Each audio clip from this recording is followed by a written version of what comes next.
Hey, this is Don from Padlock Technologies again with another video. This time we are going to talk about some identity management stuff.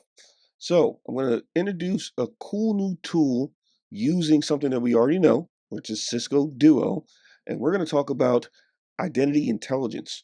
Now, why would you need something like this? Well, it's going to allow you to, or what problem this solves is if you have a plethora of IDPs, case in point, you might have Okta, you may have Entra ID. You may have some other IDP, and I'll probably show you what's in the CII here. And you want to tie those things together so you can have one place to see all the data of someone logging in, where they're logging in, what devices they're logging in, what kind of applications they're logging in, and they're using other IDPs other than Duo, because you can also use other IDPs. Did I mention that? You're going to pull that data in, and then you can actually like find things like impossible travel. Like, hey, we saw you log into California, and then we just saw you log into Russia. It's impossible for you to be in two places at one time. That credential might be compromised. We need to do something about it.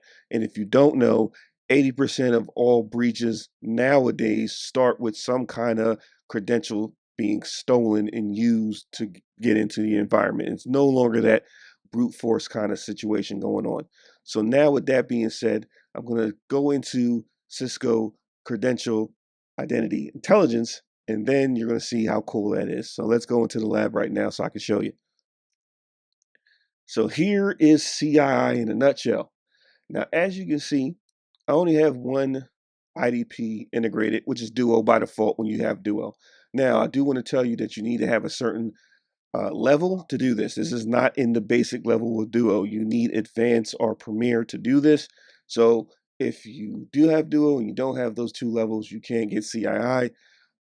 It's going to be linked in the description below. If you don't have MFA, I can set you up with this perfectly fine. And then you'll have the CII in here, but that's another story. If you want to talk about it, links in the description. So here we go. So as you can see, I have the Duo provider in, and then it gives you all this detailed information here. Some of the stuff from my identity posture score, stuff that I didn't really configure all this up yet. I just got this up and running. I wanted to show you this. So there's some things that may not apply to you. So your score may go up or down depending on what you do. Um, but as you can see, it's seeing all kind of identities. It tells me, hey, these identities never logged in. It's saying administrator per source. So you see I'm doing it by Duo. It actually shows the login. It shows my IP address, where I am. It's showing the user per source. Sorry. It's showing the monthly sign-in. So as you can see, I have some accounts that I know that don't use Duo, like service accounts. So obviously they're going to be, showing red. So that's okay. It's going to show the application that I'm signing into. There's no sensitive application activity, so we don't have to worry about that. It actually shows you my last sign-ins, some of the cool stuff here. You see mostly United States. I have some success and I have some failures here.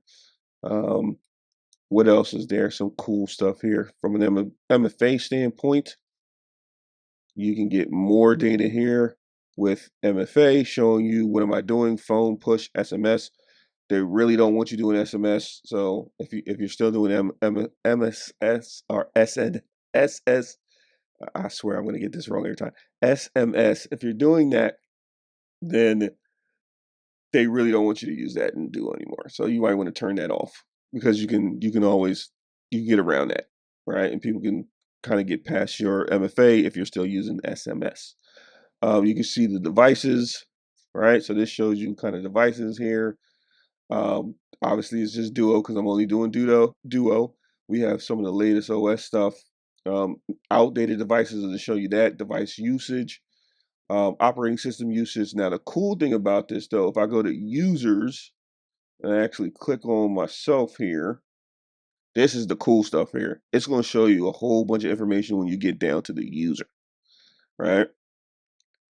And I'm going to wait for this thing to pop up. But once it pops up, it's going to show you like here, a whole bunch of information, attempted logins, am I a trusted user? But the cool stuff is the activity flow. Now, remember I was telling you, if you're going to certain admin logins, like, oh, I logged into the panel or my admin panel, I logged into like Office 365.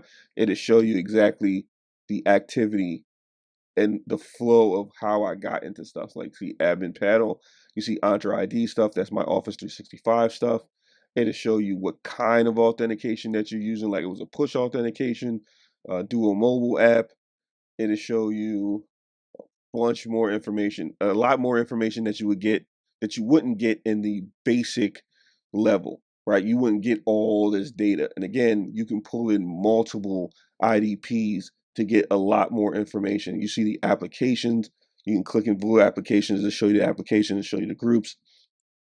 But for me, the cool thing out of all this is this activity flow, showing what I logged into, when I logged into it, what IP address I was logging into, all kind of stuff here, man. It gives me the records.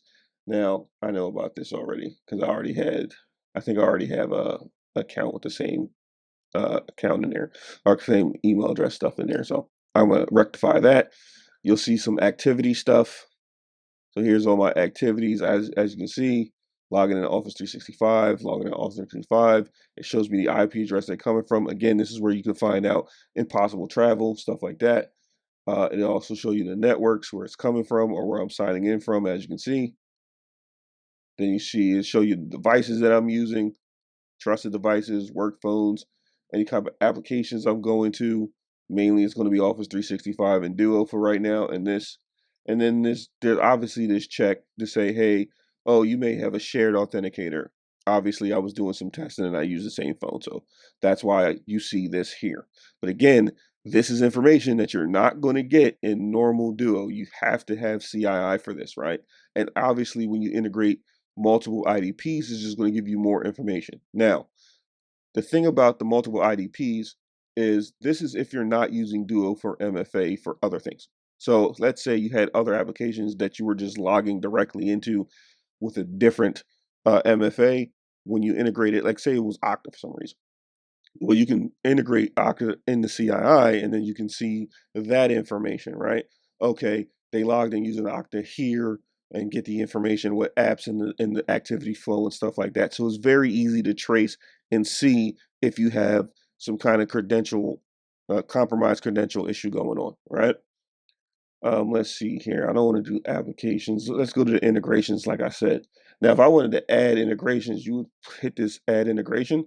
And here's some of the stuff that you can put in, right? GitHub, Google Workspace, Entra ID, obviously, if you're doing it outside of Duo, if you didn't integrate Duo with Entra ID. Jamf, which is in beta mode. Um, Salesforce, Okta, stuff like that, and more integrations are to come. But as you can tell, there's a plethora of stuff on here, but as you can see, you can literally tie all this information in, and then when you go to your dashboard, you can see all that information coming in there. So again, if you wanted to do something like just view where people are logging in, what they're using to log in, see the main benefit of this is to see if you have a compromised credential out there and to track what people are doing in terms of how are they accessing your applications, where they're accessing the applications, and what are they using to access the applications. So that was a brief overview of CII. Again, if you don't have this in your environment, if you have Duo, and you don't have this, you need to move up to either Advanced or Premier. If you don't have MFA at all, which shame on you guys if you don't have MFA in this day and age. But I understand not everybody knows about this stuff. So, link in the description. Let's get a conversation so we can get this in your environment and start putting some dual factor authentication in your environment. Again, this is a small piece of zero trust. It's not the end all be all. Zero trust is a concept that, let's be honest here, you're never going to fully be compliant in zero trust because it's always just changing. What I show you today or tell you today may not work in 6 months as the threat landscape changes. So again, it's a journey. It is not a destination. You will always be improving your zero trust architecture forever. So anybody that thinks that it's a stop point somewhere down the line, it's not. But this is a small piece to start implementing zero trust in your environment. So this is Don from Padlock Technologies again. I hope you enjoyed this video. If you like more videos like this, I have a bunch of them on my channel. Don't forget to share, comment, like, and subscribe to the channel. Actually forward this video on your socials. Let everybody know that, hey, this is a cool tool that you might want to check this out, and they can check out the channel and subscribe as well. So Don again from Padlock Technologies. Thank you, and have a nice day.